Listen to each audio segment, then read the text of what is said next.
Vamos.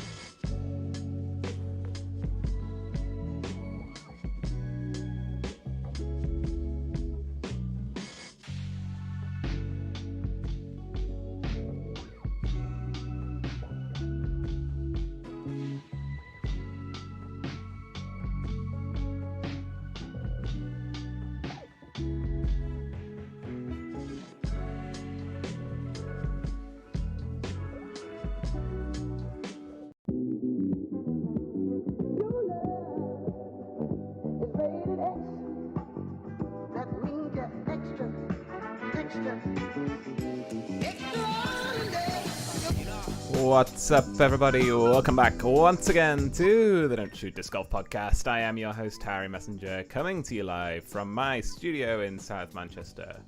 I want to say a massive thank you to our show sponsors, Ollie Simonson and London Disc Golf Community, for sponsoring the YouTube stream. Thanks for making that happen. And of course, Disc Golf UK. Couldn't do the show without them. Go check out their fancy new website.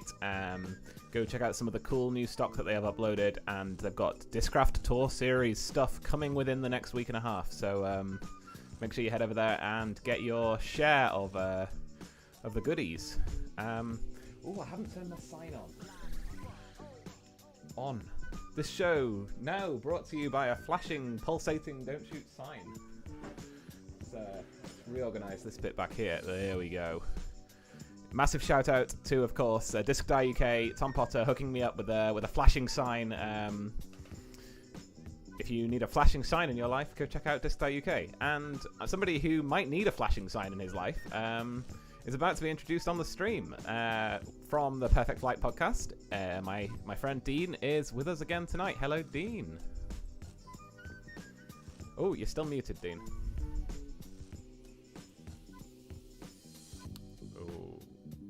Hey, there we go. We got it. Right. We got it. Hello, Dean. Do you need a flashing illuminated sign in your life?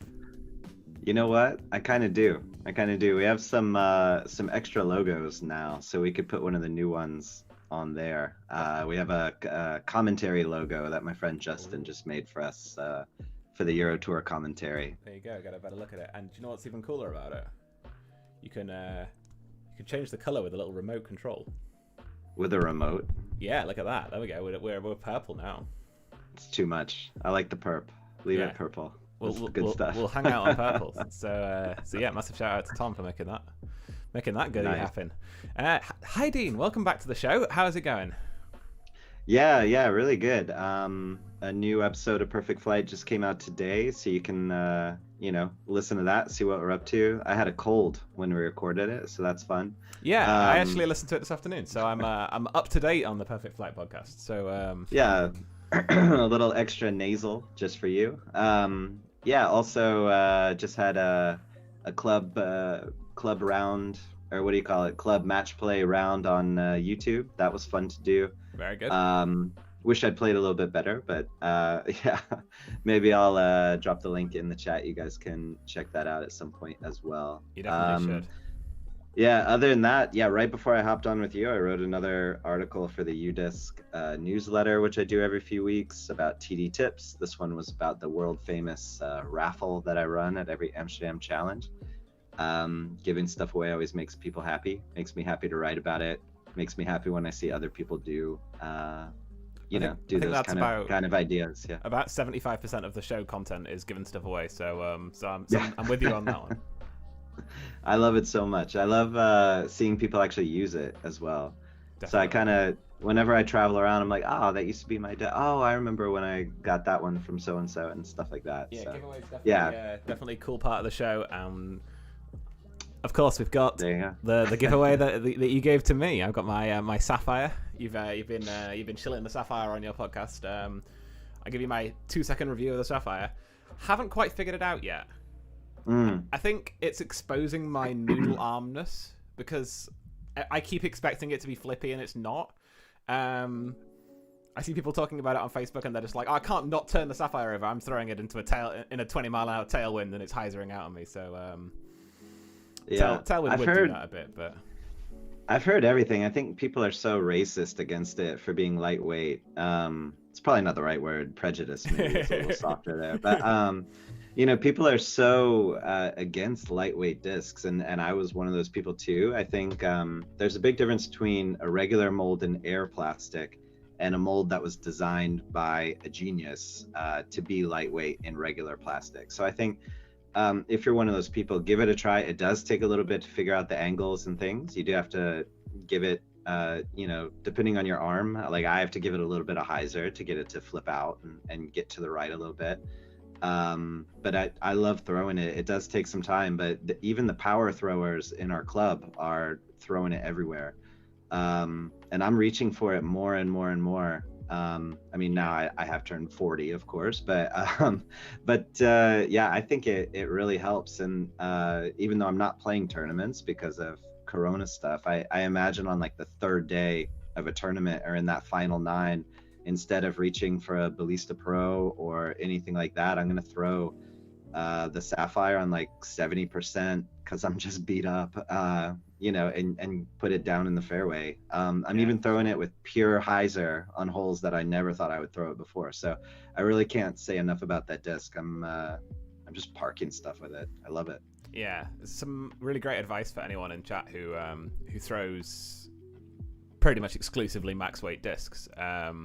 Is to try out some lighter ones. I've got a few in my bag now. I got a Casterplast Lutz that's 159 grams, and it's just a beast. Like, it's so reliable, and you learn what angles to put it on, and it just does everything. Again, I've got some of my distance drivers, because obviously not the same arm speed as the people who are mashing 500-foot shots with their photons. I've got a 170 gram photon. I've got a 160 gram wave, which is the most unstable thing I've ever thrown in my life. Yeah, just mix up your disc weights a little bit. Even with your mid-ranges, taking 5 grams off a disc. These days I'm throwing 3 of the same mid-range. I've got one which is 168 grams, one which is max weight, and one which is glow. So that's even more overstable. So I've got the full range. So mess around with it. Yeah, I think it's a little underrated. I think fairways and mids, people usually don't think about going down and weight a little bit, but it can give you 2 different flights. It can give you 2 different levels of confidence on different shots. All my fairways and stuff, especially things like Felons, Firebirds, and I want it like 168, 167 at the most, and just to give it that little extra spin and torque that those kind of discs really need. But mid-ranges as well. I've come around to like that 172, 173 range instead of everything having to be a $180 as heavy as possible. Like, those discs are big, like they have plenty of space to spread the weight around. It's fine. Like, just people get caught up on max weights. Like, oh, bro, I don't know. Get over it. Try some different stuff. Agreed. And yeah, maybe this advice isn't great for people who can flip over a max weight destroyer and get 600 feet out of it, but I am gonna estimate that there are 0 people in the chat who can do that. So, and yes, I am talking directly to you, John Tweed. I've seen the claims. But yeah, speaking of the chat, hello to everybody who's here. We've got Jamie Matthews, Shane, Dale, John, Carol, Tom, Andrew, another Tom, Matt, Ian. So many people here to hang out with us, and I really appreciate you all. So cheers for hanging out. And Dean, let me tease the latest thing that I'm working on while we've got everybody still here. We've got 2 quick things to pop up. We've got the Don't Shoot charity auction. Have I been talking about this for long enough that you've come across it, Dean?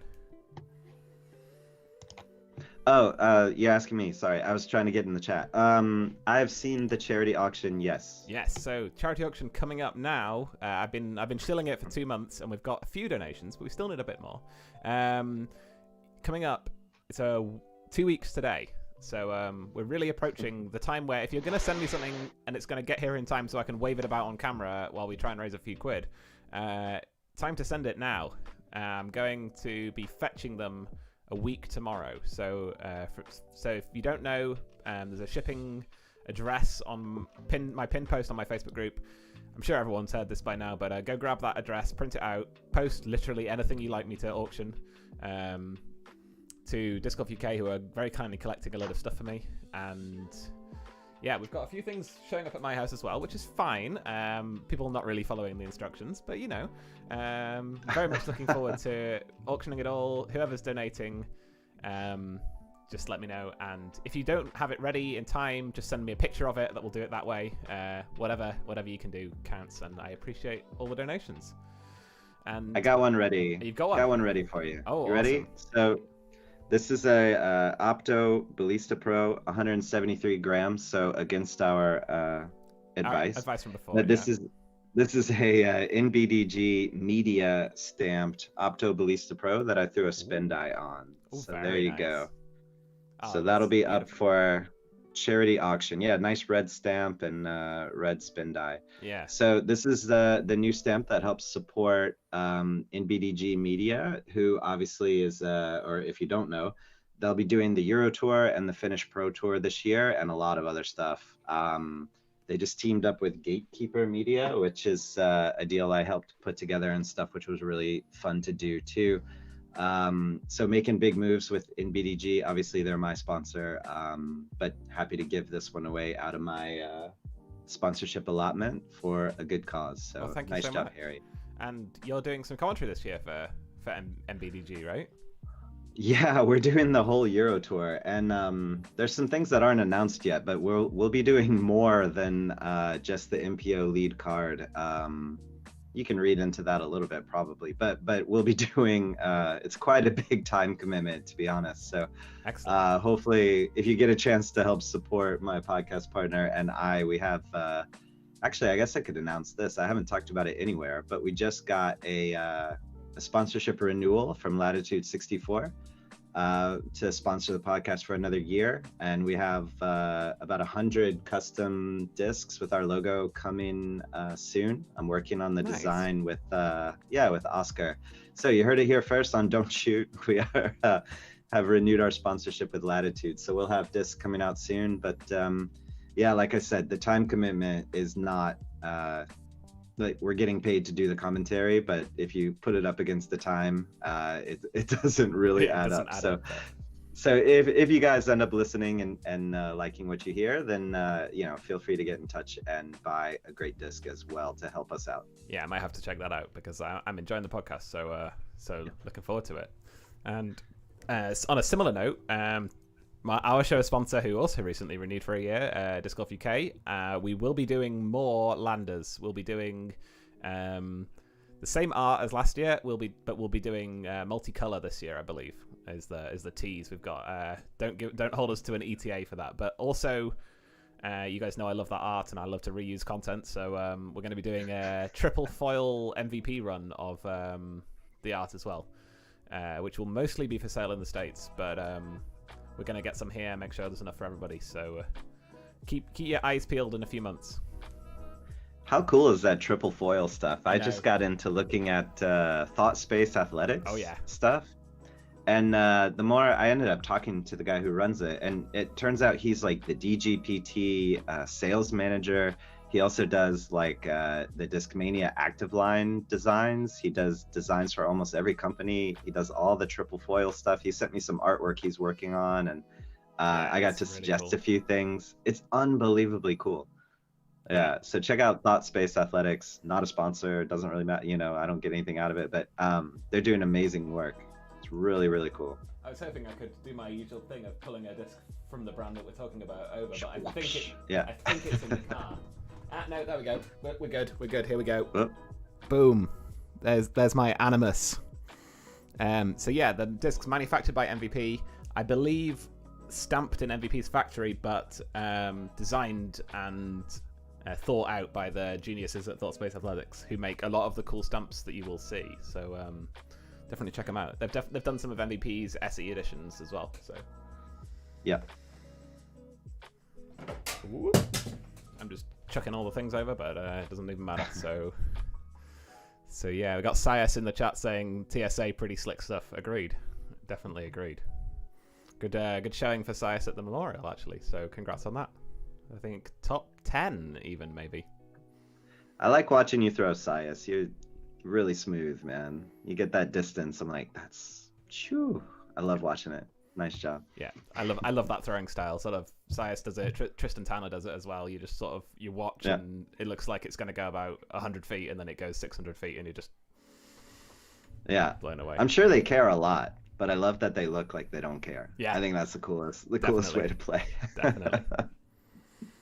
Sias says for 2 rounds he played well, but either way, we appreciate you. So yeah, the other thing that I was trying to shill before we got distracted by other stuff is my Patreon account. Finally started a Patreon. Thank you so much to the people who've sponsored it so far. What we're doing is all the March pledges, anybody who sponsors this month donates to charity. It's going to get added to the total of the charity auction. I think it's £23 so far. It's patreon.com/don'tshoot. There's also a GoFundMe link if you don't want to donate via the Patreon. I'll get that sent out as well for the charity auction. And the GoFundMe link is going to be how people pay for the charity auction as well. So it's all transparent. But yeah, so the Patreon, this month I'm doing 10,000 steps of walking a day, which to some people is not very much. To me, that's a lot.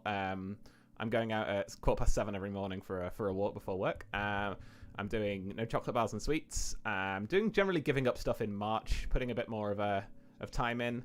And every single day while I'm out on my walk, I'm making a 2-minute, 3-minute unedited video talking about a random disc golf topic, which is partially why I've got basically no topics for this show today because I've used them all up in the week. But those are getting uploaded, Patreon exclusive for the first month.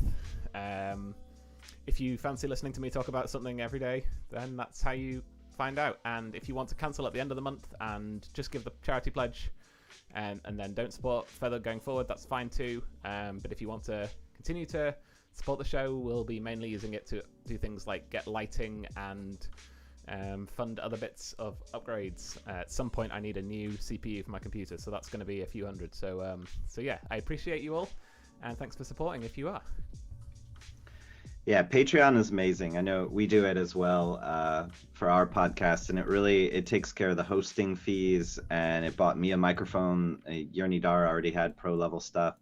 So without people supporting, you just couldn't make it happen, and your wives and girlfriends wouldn't let you make it happen, so it has to be self-sustainable to a degree. I know I support a few different podcasts that I listen to. I'm really happy to do it. It makes me feel closer to the content. You listen to these guys 2, 3, 4 times a week, you feel like, even though I've never met them, they feel like they're my buddies, and it doesn't matter what they're about. I listen to history podcasts and American sports podcasts and everything else, and being able to support them, I think is one of the wonderful things about the world we're living in now, is that content creators can get supported, straight from the people that appreciate it the most. Definitely. I did the same thing for about 4 years with a podcast that I listen to, and I still listen to the podcast, but their Patreon is at 15,000 a month now, so they don't need me anymore. They're doing okay. Yeah, they're doing okay. They came up with this this strategy where they made sort of an exclusive Discord server for their Patreons, where they do things like play video games with them, but they charge $50 a month for access to the Discord. Ooh. And they've got, I think, a few hundred people doing that now, so they're doing just fine. But yeah, my Patreon, there is no $50 a month requirement. You get all access for £1, and we will probably do some kind of Hangouts or group chat or something for Patreon subscribers. If you have suggestions for things we can do with the Patreon, I know some people have already messaged me some. We might be going to be able to get people who are in my Patreon some exclusive deals on some Disc Golf UK stock. So keep an eye out for that. But yeah, if you've got ideas for how we can make your Patreon experience cool, let me know and we'll do it, because I want you guys to feel rewarded for supporting. One of the best things I ever did was, KJ Nubo. It's yes. Nubo, it's not Nibo, which is weird. But yeah, I'll say Nibo because everybody else says it. But KJ Nibo, I saw him at Europeans and I interviewed him. And just for our Patreons, he did an inside look at his famous notebook. And so he actually let me take pictures, and he described exactly his process of going to a new course, writing down even how he comes across the tee pad, exactly what he's going to do in different kinds of wind, how he sketches it out. And that was a Patreon exclusive thing, which was cool. And then, Simon, Seppo, Paige Pierce, everybody gave exclusive tournament prep tips as well, which was really cool. Awesome. Yeah, even like Ricky and like how to read the wind with Ricky Wasaki. You know, it's like, wow, how am Nice. I the one bringing this to like 14 people? I loved it. That's cool. That's really cool. Yeah. Definitely. Awesome. So yeah, usually this is the point where we do the UK disc golf news. One of the stock staples of the show. This week, not a huge amount of UK disc golf news, but here we go. So our government restrictions eased very slightly at the beginning of this month. We are now allowed to meet one friend for recreation outdoors. So the example that they gave was getting a coffee on a bench in a park. So we're still not allowed out on the course yet, officially. But I think the door is open for people to do field work together if that was something that they wanted to do. If you wanted to meet one other person and do some group field work, I think you're pretty much good to do that now. And courses are still on track to open on the 29th of this month. So you've got 2 more weeks to wait for official course openings, and then tournaments picking up very quickly after courses opening, which is quite cool. We've got some 1-days announced for April. There's one which has already been filled entirely within minutes of being opened, which is a Bedworth 1-day. Then there's the London Disc Golf Community Wembley Open, which is moved forward by 2 weeks to... Oh, I don't know the date. It's the last weekend in March, I believe. And then there's another Bedworth tournament the weekend before that, which I think registration opened for today. So yeah. Yeah, I think every country, I know I've already read Swiss people and Americans, obviously, and now over with you guys, I'm sure everyone is going to be filling tournaments up really, really quickly. I think all the local, whatever powers that be, need to be really ready for that kind of thing. And it really opens up opportunities for more people to run different kind of events. If it happens over here, I might sit out our national tour and run flex starts on the national tour day for everyone who's upset that they don't get to play. Yeah, I mean, I might just, forfeit the NT this year. It's going to be insane, I think, in every little locality and stuff. I think again, like, you have to look at that as an opportunity, not a bad thing. Definitely. There's all these memes now about like grow the sport. No, stop. But so it's what you do with it, right? It's sure. How you handle kind of adversity, and this is the good kind of adversity. So if if you're in the UK and you're thinking about, okay, now's the time, go run an event. Make it an easy one at first. Don't promise anything you can't deliver, and over deliver what you promise on, right? That's the best way to start. And yeah, now's the time, jump into it. Yeah, agreed completely. What we're seeing over here, at least to start with, which I think is really great way of doing it, is a lot of the clubs are running club tournaments, inviting everybody, but giving a few days early access sign up to club members. So that's what Bedworth have done. That's what's happening for Croydon, which is on the 10th of March. So basically, they give club members a few days advantage to sign up, so make sure the locals get in, and then you don't have too many people traveling for your tournament, and then they fill up with everybody else. So I think that's quite a cool way of doing it. Yeah. I know I'm personally planning on running a few tournaments this year. We're starting with unsanctioned 1-disc only Kasterplast Berg or Kasterplast Berry challenge. We're going to have players packs of Kasterplast Berry Bergs. They are with Kasterplast right now being stamped in the next month or so. So keep your eyes and ears peeled for news on when we're going to run them. But those will be my first tournaments as either TD or co-TD. And yeah, exciting. Yeah, that's so fun. I think I talked about it last time I was there, but I'm going to do Beatlemania with the Beatles. It's going to be super fun, but I want to do more of those kind of unsanctioned things too. We have a small 12-hole course that you can definitely play with like 3 discs or whatever.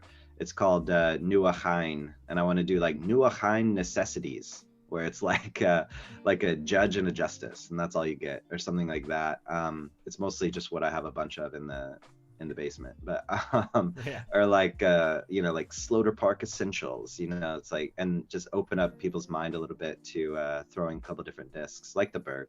Yeah, and I It's think fun. it will bring a fairly different audience to a sanctioned tournament as well. I think a lot of people who are sort of like the podcast community or families who all play disc golf will want to get involved with things like this, that where they may be slightly less competitive, less intimidating for newer players. But yeah, hopefully we can do that. And in terms of courses that we're going to do it at, those are not announced yet, but we're talking about some of the newer ones that are being put in this year. To give a few people a sort of an intro to a course without needing to play the first time there as a sanctioned event or anything like that. So Yeah, nice. Yeah, that's definitely in the cards over here as well. I think it's important. Even a sanctioned tournament, if you can do it like a flex start situation where people can pick their own card. I think that's what most people are nervous about, is who they're going to play with, like things like that. And if you can sort of get that out of the way on the front end, yeah, agreed. You know. That's what Ollie's doing with his London Disc Golf Community tournaments. He's letting people choose their tee time and stuff like that. So that's going really well. Got Jamie advocating for a Jawbreaker Zone only tournament. That's very specific.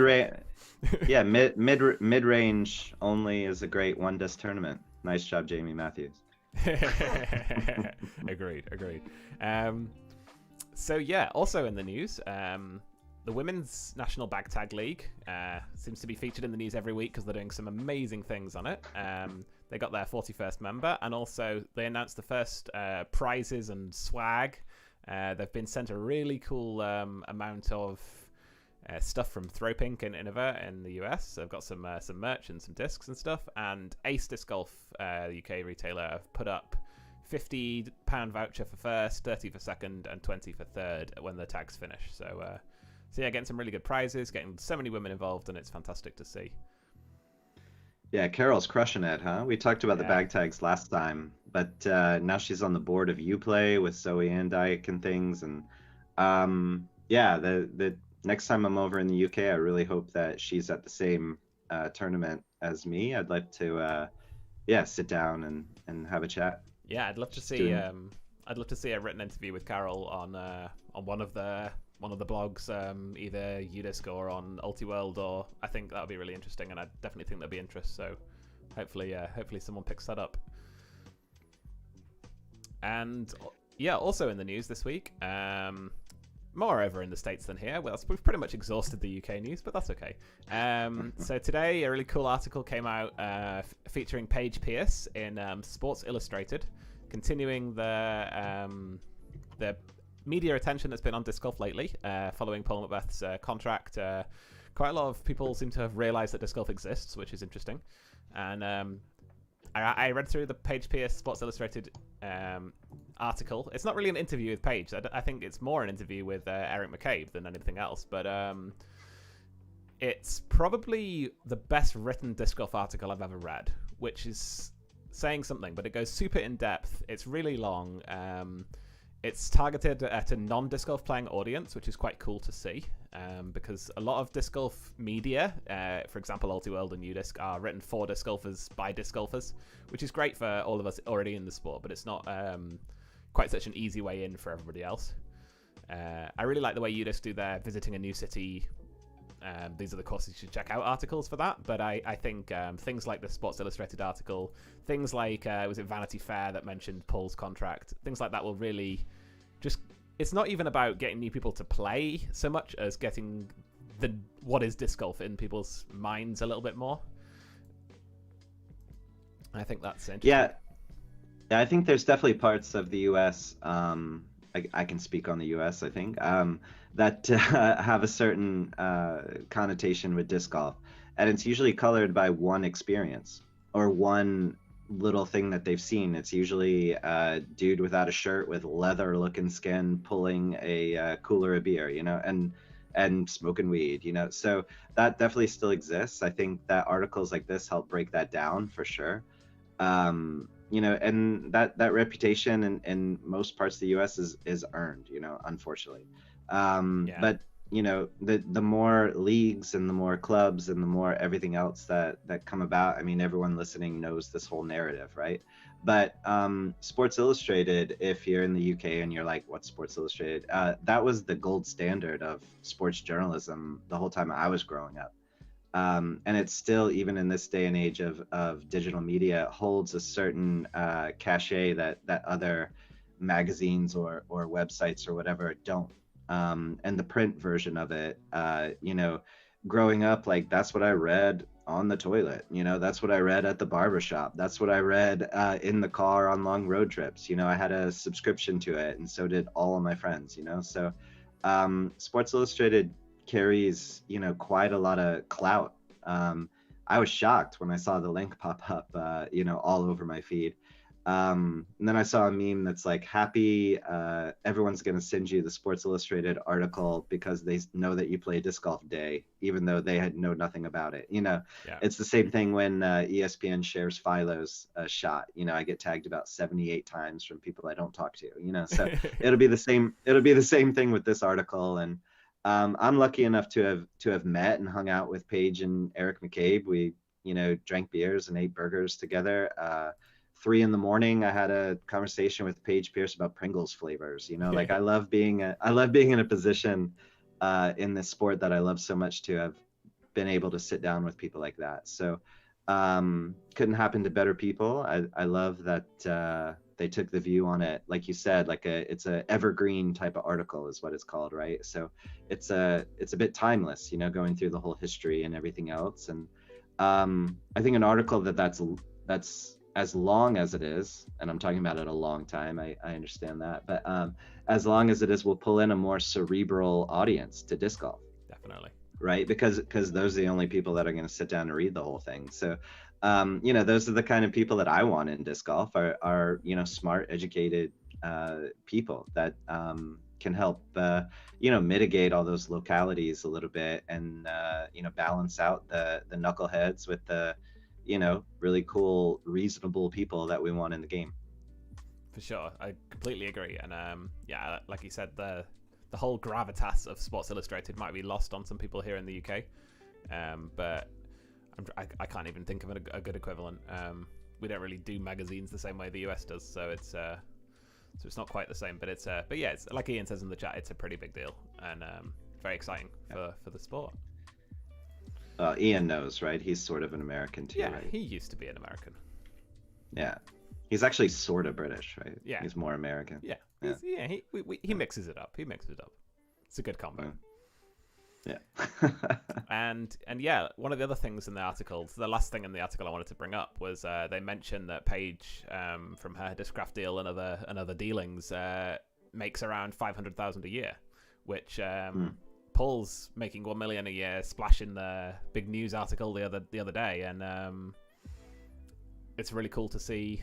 Really cool to see that Paige is sort of halfway there, and I think again that'll be a huge announcement for a lot of the women in disc golf, a lot of the FPO players' contracts are very low cash sponsorship, or sort of they're sort of still living not hand to mouth, but they're going around in their RV and being able to save $200 on a tournament entry every few weeks is a huge deal still. So I think that'll be a good driver for the FPO contracts going forward.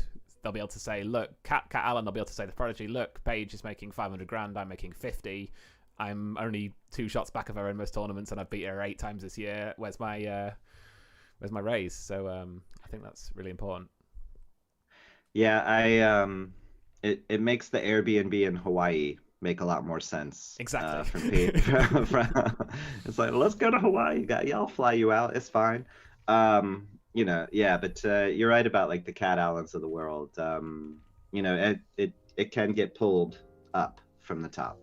That can happen. So, and Paige has her head on straight about that kind of stuff. She wants the greater good, I'm sure. Whatever competitive side you see of Paige Pierce, and for that matter, Katrina Allen as well.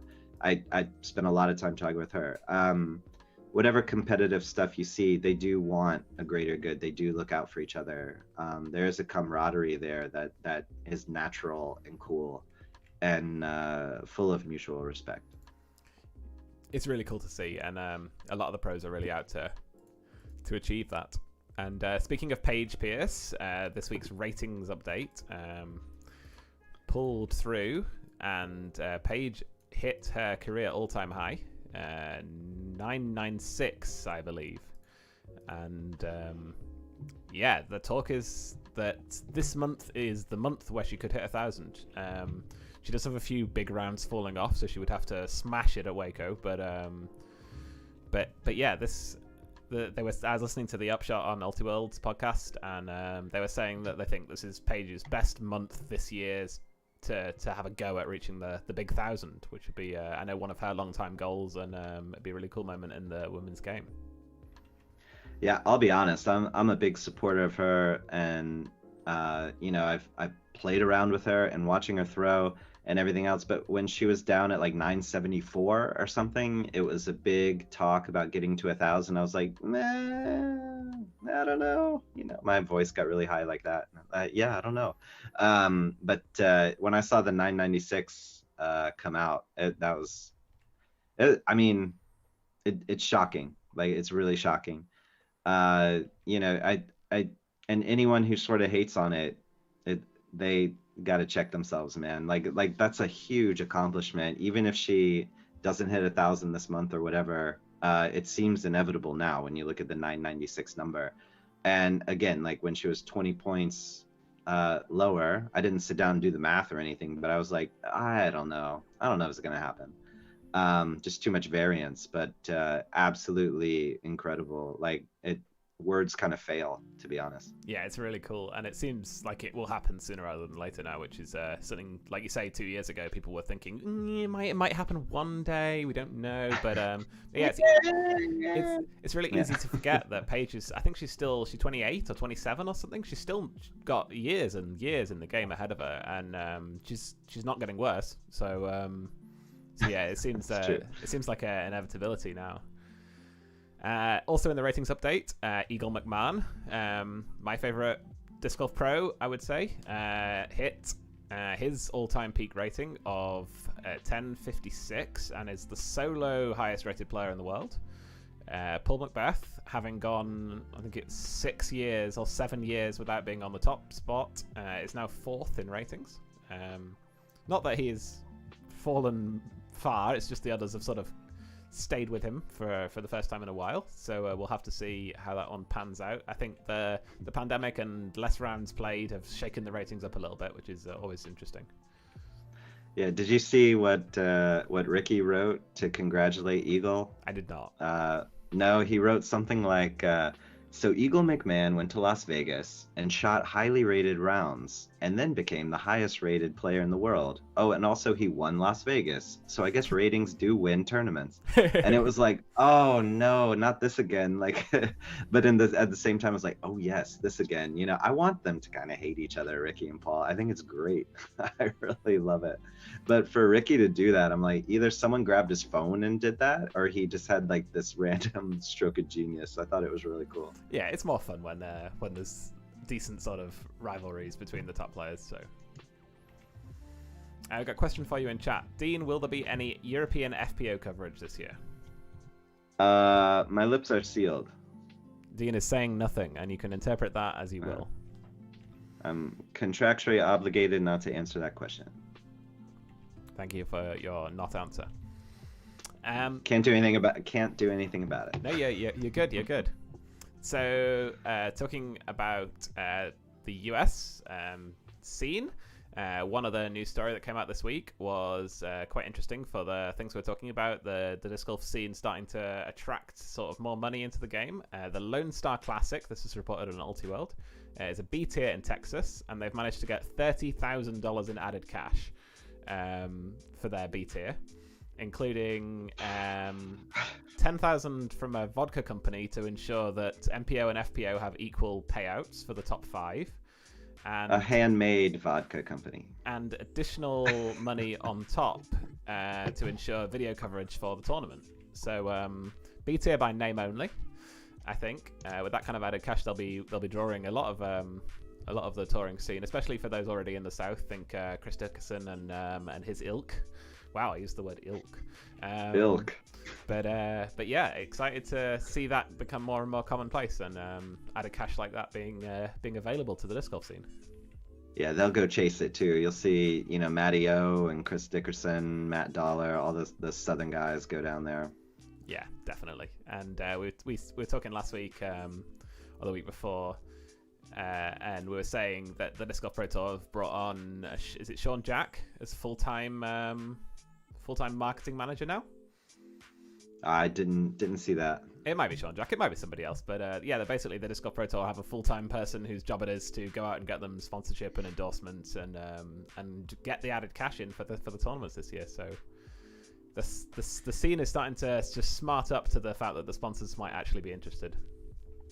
It makes a lot of sense. I'd rather have Sean Jack in a meeting than man, what's his name? The Vibram guy. Steve Dodge. I'm so glad. Yeah, Steve Dodge. I'm so glad I don't have to talk about Steve Dodge anymore, to be honest. I mean, he's done some nice things, but I just can't imagine sitting across the table from him and talking money and being like, yes, I see your point. And he's talking about counterculture, this and that. It just wasn't the way to go. So I love that Disc Golf Pro Tour took that turn, not to just dump on Steve Dodge. I've never agreed with much of what he said, to be honest. Since an article I read by him in like 2013. So I love that he sold it when he did. I thought it was amazing timing for all of us, maybe not for him, right before the big boom. But I'm really happy with the way the leadership has gone. Now, of course, there's still bumps in the road. The live coverage got pretty poor reviews, Not from things me. like that. But well, I like the live coverage. No, I mean, yeah, it's neither here nor there for me. It doesn't affect me, but apparently they turned it around by Sunday, so I hope that momentum keeps it up. But yeah, I love that the leadership seems a little bit more streamlined, a little bit more professional, and they're not playing tic-tac-toe with baskets and stuff like that and focusing on that, and instead go out and get that money, man. They're definitely doing great things. And one of the things that they've done this year, which directly again responding to the criticism of the live coverage, is they're bringing in commentators to sit with Nate Doss and Val Jenkins. Nate and Val have great insights into disc golf, and as color commentators I think they're fantastic. I think Nate needs someone to sit with him and tell him to stop talking a lot of the time. I love Nate as well. I'm a big fan of his disc golf and his personality. But yeah, they did the live coverage last weekend, and they had Ian Anderson in the booth with Nate, and it was 10 times better because Ian was able to carry the coverage, bring in Nate in appropriate times, and this week they are getting Nate Sexton as well. So it's going to be Ian Anderson, Nate Sexton, and Nate Doss. So it could be great. It could be a little bit interesting, but yeah, I'm really excited to find out. Obviously, Waco is what we're talking about this weekend. Waco gets underway tomorrow night, teeing off at 1:50 Eastern Time. The men's lead card will be Colton Montgomery, of course, last year's winner in the shortened tournament. Kevin Jones, Prodigy sponsored event, so Kevin Jones, Chris Dickerson on the coverage, and then two-time winner Jeremy Coling rounding out the card. And then the FPO feature card will tee off about 2 hours later, and it will be Kat Allen, Valerie Manduhano, Heather Young, and Paige Pierce. So 4 of the hottest names on the FPO side as well. So looking forward to that a lot. I'm a big live disc golf fan. I'll pick live over post any day of the week, even though the post coverage is higher quality. I really enjoy the suspense of live disc golf that you just don't get from post coverage. So I talked about this on my podcast at length. I enjoyed watching live a couple years ago, but it was a struggle. And then as my son got older, the less and less I chose to watch live disc golf. But that's a life thing, and of course a time change thing. But man, the one thing that strikes me about Waco is how far you have to scroll down before you stop recognizing names. Right? Do you know what I mean? Like my finger's sore on my wheel here looking down the list, so like you scroll down for about 9 minutes and you still have like Chandler Fry, and like Zach Melton and Reed Frescura, and they're not even, they're 40th on the list or something, and they're all around 10-15. Barsby is like buried. Philo's way down there. It's amazing the depth of the MPO field.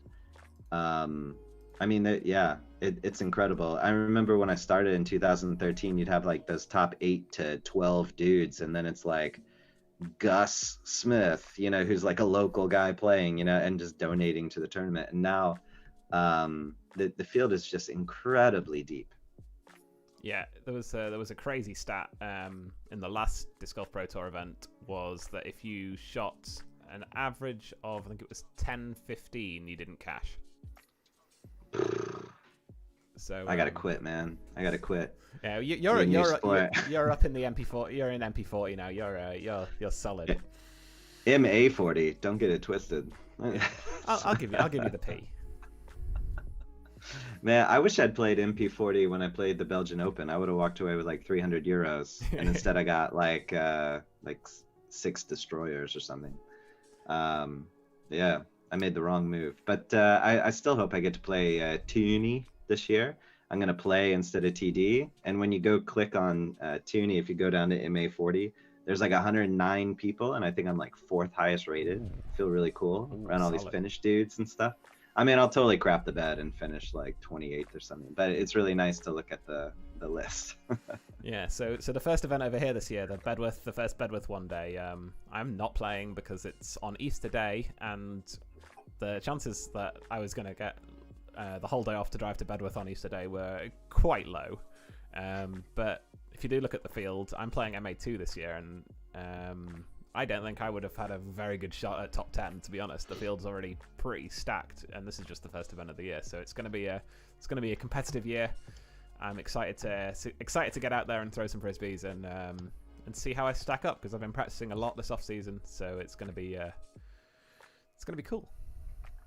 Over in the UK, have they switched it up a little bit? I know there used to be like a line rating wise where you just played open and that's what you did. Is that still kind of it? Is it like an unwritten rule, or is it kind of set in stone? It's basically an unwritten rule. What we do is we have, instead of MA3, MA2, MA1, we have MA4, MA3, MA2, and then if you would be good enough to play MA1, you play open. So the highest rating you'll ever see in MA2 is like 925, maybe. That's so high. And then feels high. You kind of skip MA1 and then you go straight to open.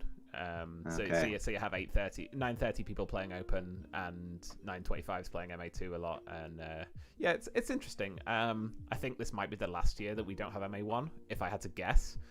Obviously, there's a lot of people in the UK community who think less divisions is better. There's a fairly big movement asking for MA1 only, MPO only, and then just no.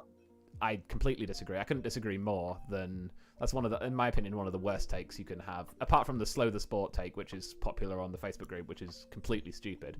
The whole MA1 only, low rating players don't need to win.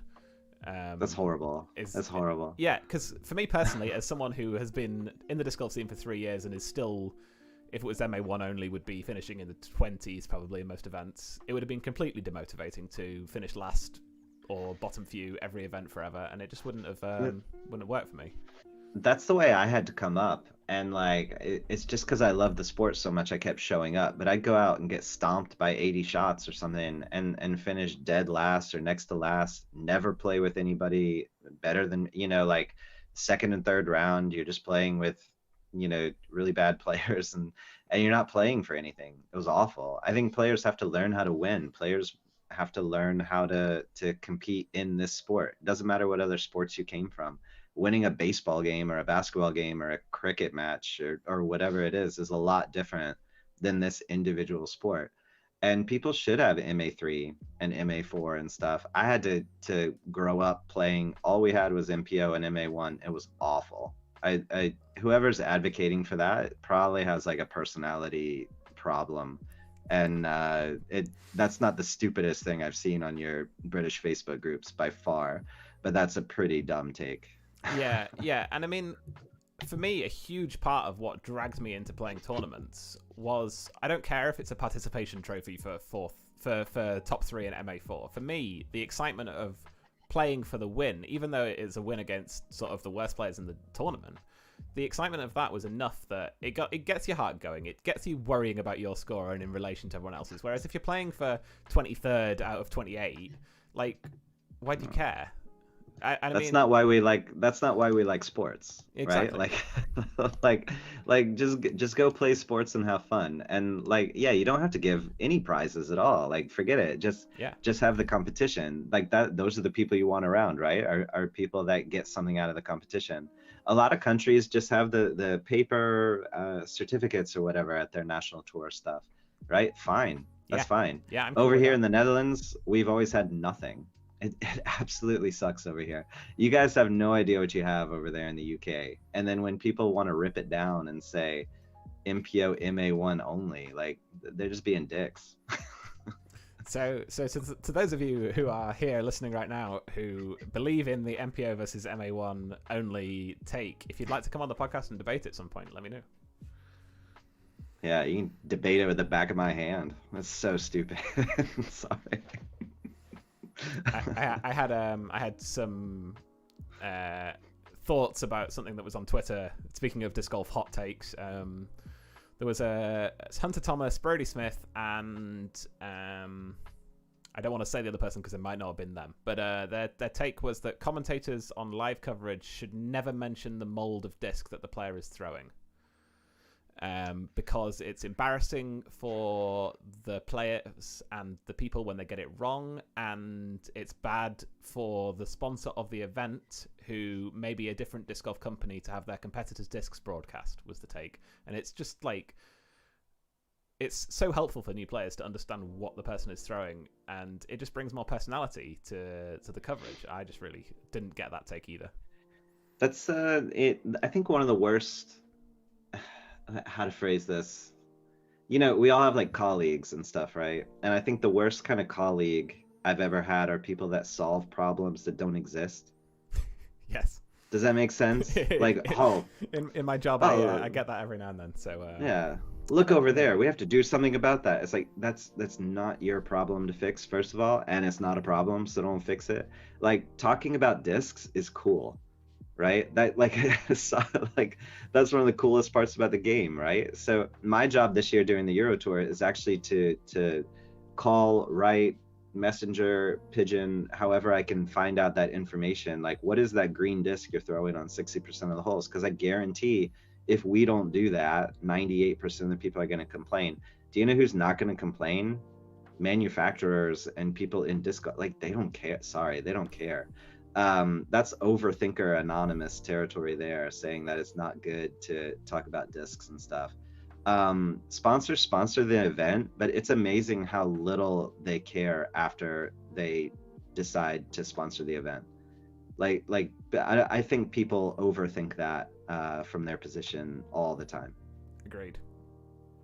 You see the pro in the interview, the winners interview. You see Eagle thank the commentator says, "Who do you want to thank?" And he's like, "Oh, my girlfriend and my dad."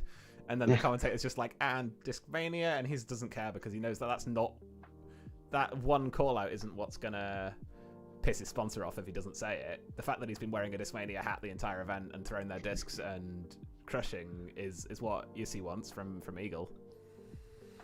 Yeah, people always, obviously you have social media obligations when you run like a 3-day tournament that's sponsored by so-and-so, right? Sure. But rarely are they checking up on that stuff. That doesn't mean you shouldn't do it. But sponsors and big manufacturers, like, they have a lot more going on than checking in on the B tier that they threw you a bone to help sponsor and stuff. So to sit there and be like, oh, he threw a Comet at a Latitude event and you're not talking about fuses, like, Latitude does not care. No. And Discraft probably doesn't care either. The only people that you're trying to make happy are the people listening to you, that you're trying to guide through this experience, right? Like, and people that watch disc golf love discs. Like, so why wouldn't you talk about it? I think that's the dumbest take. It doesn't matter who said it. Yeah. I asked Brody on Twitter what the best way to respond to him was and did not get a reply. So yeah, maybe just don't. He's a cool story and stuff. Yeah, I'm feeling pretty open and honest. He's a great story, right? Would you want to sit down and really have a beer with Brody Smith? Yes. Would you? I think I like talking to interesting people, which is partly why I have a podcast. And even if he's not my personal favorite player in the world, I think he's interesting. I think he comes across as a pretty genuine guy. I don't think he's faking anything. I think he's legitimately loves disc golf. So yeah, absolutely, I'd talk to him. But I wouldn't agree with most of what he says, I don't think. Yeah, I don't know. I feel like I'd want to talk about more than disc golf, and I really wouldn't care what he had to say about anything else. I don't know. I'm gonna get in trouble if I stay on this show too long. I don't know. I really love a lot of people. Yeah, not people that want MA1 and MPO only. So there you go. Don't shoot hot take. Dean calls out Brody Smith and people who don't like Ammon divisions. I think he's great for the sport. Don't get me wrong. I think it's an amazing story. It's amazing how well he's done so far. I like that he sticks to his guns about a lot of stuff. He wouldn't be my top 30 choice to sit down and have lunch with. Sure. That's all I'm saying. That's fair. That's a fair take. Definitely. So yeah, we're pretty much already at the end of the show, Dean. I was stressing. I was stressing. We just got started. I was stressing over not having enough topics, and here we are at 4 minutes to 10 with feels like we've hardly covered anything. But there's one more thing I really want to talk about, Dean, which is your Perfect Flight Awards. Yes. Because I was excited about them on the podcast because you mentioned best podcast as a Perfect Flight award, and I was hoping that you could maybe clarify that to best English speaking podcast, and then my competition is decreased. I don't know, you guys. I think I also said on the podcast, you guys have 6 or 7 podcasts over there now, which is amazing. The ratio of I think we have podcasts to players. Yeah. I think 3 is a more accurate number, but still pretty good. I do exaggerate things. No, I'll turn into to Perfect Flight corporate shill Dean for a second and go ahead. Put on that voice. No, I think like I said on my podcast, Yerni Dar and I are working hard on the podcast now for years, and being able to do the Finnish Pro Tour commentary and now the Euro Tour commentary. Our profile is at a point now where, like it or not, we are European disc golf media personalities. I don't know how I got to this position, but here I am. So I want to do stuff that really highlights the European game. And the best thing I could think about doing is having our own awards. And why not us that does them, right? And so I think it helps the profile of, obviously, the Perfect Flight. We're very in tune with that. I do a lot of stuff for disc golf, and I want to do more. And I think the best way to do that is the European-centric awards. I want to do it everything from non-famous person caught on YouTube, like best moment on camera, and everybody vote for that, and they get a really cool. I still can't talk about the prizes or the trophies. They're going to be incredible.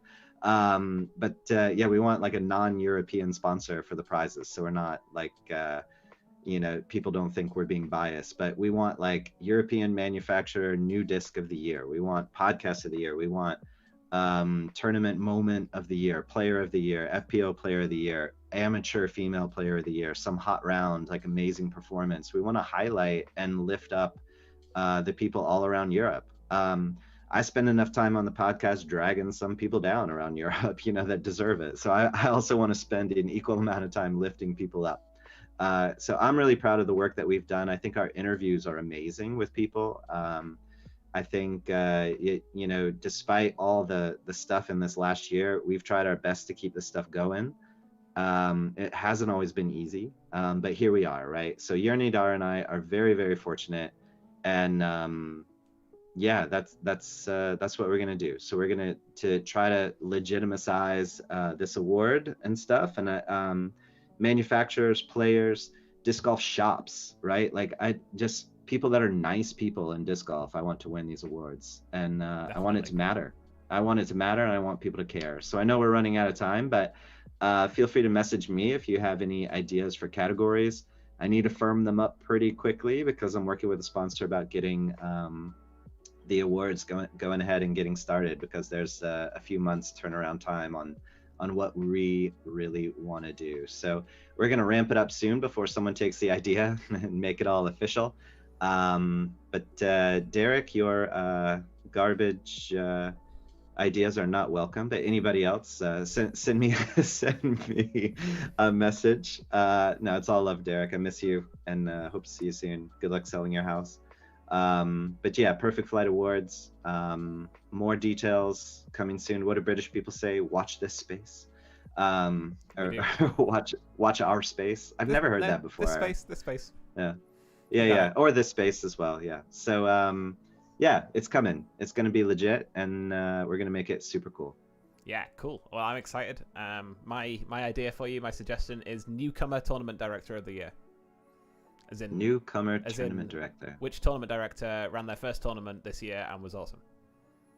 That's a good one. We're definitely going to do like Euro Tour TD of the year, because we do TD tips. I write the TD tip article on UDIS, so we want to lift up TDs as well. But yeah, that's a great idea. But beyond Euro Tour, but yeah, first time TD of the year. I think that would be great, because to get nominated, someone would really have to go out of their way to be like, bro, this guy really crushed it, and then they'd write a little paragraph, people could read about it and vote and stuff. So yeah, make it happen. But yeah, and before you make that happen, the Eurotour TD of the Year award happen, let's get the UK Eurotour back, because awkward. we need our Eurotour. We had three, and then now look at us. But yeah, let's get the Bluebell Woods Eurotour on the schedule, please, Dean. Dude, I'm all about Bluebell being on there. But to be honest, I was in the room when all those tough decisions were made, because I was on the board of directors of PDGA Europe when we had to make those choices. And yeah, I won the Creeksea Classic when it was on the Euro Tour. It's an amazing event, camping out, the vibes, all that stuff. It's not a Euro Tour. It's not what the Euro Tour should be. The Creeksea Classic, I can't say enough good things about it. But that's not what the Euro Tour should be. I believe that. If you stack that up against like the PCS Sula Open that's going to happen this year, or some of the bigger events, and that's probably not a popular take in the UK.